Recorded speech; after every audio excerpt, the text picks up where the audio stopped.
പാരമ്പര്യമായി ഞങ്ങൾക്ക് കിട്ടിയ പ്രോപ്പർട്ടി വിൽക്കുമ്പോൾ ഇൻകം ടാക്സ് കൊടുക്കണ്ടേ? ഒരുപാട് ക്ലയൻസ് ചോദിക്കുന്ന ഒരു സംശയമാണിത്. എന്താണ് ഇൻകം ടാക്സ് ആക്ടിൽ ഇതിനെക്കുറിച്ച് പറയുന്നത് നോക്കിയാലോ.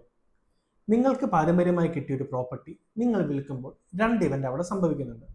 ഒന്നാമത്തെ ഇവന്റ് നിങ്ങളുടെ പേരൻസിന്റെ കയ്യിൽ നിന്ന് നിങ്ങൾക്ക് ഈ പ്രോപ്പർട്ടി ഇൻഹെറിറ്റഡ് ആയി കിട്ടുന്ന ഇവന്റ്. രണ്ടാമത്തെ ഇവന്റ് നിങ്ങൾ ഈ പ്രോപ്പർട്ടി വേറൊരാൾക്ക് വിൽക്കുന്ന ഇവന്റ്.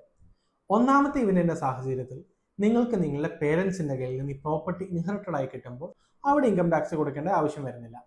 എന്നാൽ രണ്ടാമത്തെ ഇവന്റിന്റെ കേസിൽ നിങ്ങൾ ഈ പ്രോപ്പർട്ടി മറ്റൊരാൾക്ക് വിൽക്കുമ്പോൾ അത് ഇൻകം ടാക്സിൽ ട്രാൻസ്ഫർ ആയി കണക്കാക്കുകയും അവിടെ ക്യാപിറ്റൽ ഗെയിൻ ടാക്സ് വർക്കൗട്ട് ചെയ്ത് അടയ്ക്കേണ്ടതായ ആവശ്യകതയുണ്ട്.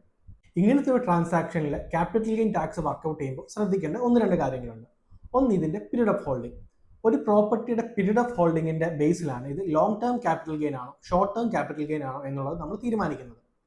നിങ്ങളുടെ പീരീഡ് ഓഫ് ഹോൾഡിംഗ് തീരുമാനിക്കുമ്പോൾ നിങ്ങൾക്ക് ഈ പ്രോപ്പർട്ടി കിട്ടിയിട്ട് എത്ര കാലമായെന്ന് മാത്രമല്ല, നിങ്ങൾക്ക് ഈ പ്രോപ്പർട്ടി തന്ന നിങ്ങളുടെ പേരൻസ് ഈ പ്രോപ്പർട്ടി എത്ര നാളായിട്ട് ഹോൾഡ് ചെയ്യുന്നു അവരിത് ഹോൾഡ് ചെയ്ത പീരീഡും കൂടെ ഇതിന്റെ പീരീഡ് ഓഫ് ഹോൾഡിംഗ് ആയിട്ട് കണക്കാക്കും. നിങ്ങളുടെ പേരൻസിന് ഈ പ്രോപ്പർട്ടി അവരുടെ പേരൻസിന്റെ ഇൻഹെറിറ്റ് ആയി കിട്ടിയതാണെങ്കിൽ അവരുടെ പീരീഡ് ഓഫ് ഹോൾഡിംഗും കൂടെ നമുക്കിത് കൺസിഡർ ചെയ്യാൻ പറ്റും.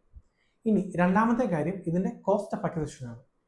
ഇതിന്റെ വിറ്റ വില നിങ്ങൾക്കിപ്പോൾ അറിയാം. ഇനി മേടിച്ച വില എന്താണെന്ന് അറിഞ്ഞാലാണല്ലോ നമുക്ക് ഇതിന് ലാഭം കണ്ടുപിടിക്കാൻ പറ്റുന്നത്. Cost of acquisition ഏതെടുക്കണം?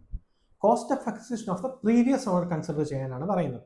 ഇനി നിങ്ങളുടെ പേരൻസ് ഈ പ്രോപ്പർട്ടി മേടിച്ചതാണെങ്കിൽ അവർ ഈ പ്രോപ്പർട്ടി മേടിച്ച വിലയാണ് ഇതിന്റെ കോസ്റ്റ് ഓഫ് അക്വിസിഷനായി മാറുന്നത്. ഇനി നിങ്ങളുടെ പേരൻസ് ഈ പ്രോപ്പർട്ടി 1/4/2001 മുമ്പ് മേടിച്ച പ്രോപ്പർട്ടി ആണെങ്കിൽ 1/4/2001 ഫെയർ മാർക്കറ്റ് വാല്യൂ അതിന്റെ കോസ്റ്റ് ആയിട്ട് നമുക്ക് എടുക്കാൻ പറ്റും. ഇങ്ങനെ പീരീഡ് ഓഫ് ഹോൾഡിങ്ങും കോസ്റ്റ് ഓഫ് അക്വിസിഷനും പ്രീവിയസ് ഓണറുടെയും കൂടെ കൺസിഡർ ചെയ്തിട്ട് വേണം ഇങ്ങനത്തെ സാഹചര്യങ്ങൾ നിങ്ങൾ ക്യാപിറ്റൽ ഗെയിൻ ടാക്സ് കണ്ടുപിടിക്കാൻ. അതുകൊണ്ട് നിങ്ങൾക്കൊരു പ്രോപ്പർട്ടി ഇൻഹെറിറ്റഡ് ആയി കിട്ടി എന്നുള്ളത് കൊണ്ട് മാത്രം അത് വിൽക്കുമ്പോൾ ക്യാപിറ്റൽ ഗെയിൻ അറൈസ് ചെയ്യുന്നില്ല എന്ന് വിചാരിക്കരുത്.